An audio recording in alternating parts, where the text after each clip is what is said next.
Okay, this is Mike Lively, and we're back, and my students took a break, and we're back in here, and I actually had them sit down in front of my computer and do a few things. And Matt created something, but he quickly deleted it. But Zach kept his stuff on the screen. Now, there's a few things I really want to point out again.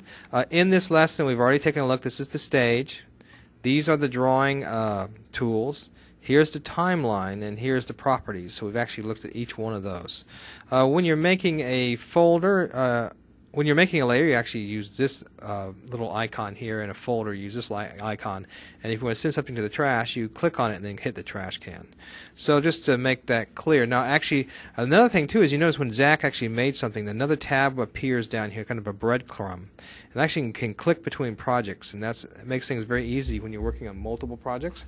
And when you work in Flash, you often will be working on multiple projects. So if I was to come along here and go to New and hit New, let's create another project.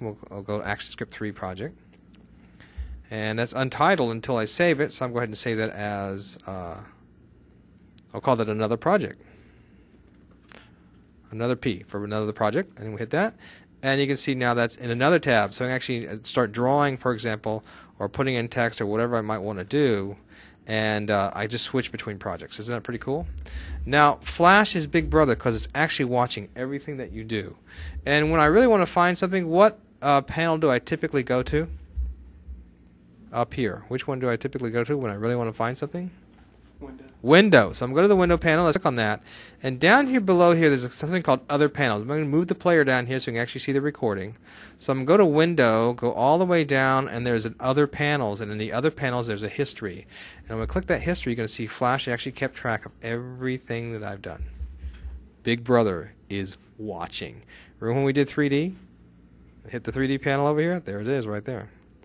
So everything that we've done is actually recorded here, and it's keeping track. You can delete those things, but it's nice to know. And many times this is used when you want to repeat repetitive actions. So you get a little history going there, and say you drew something a certain way.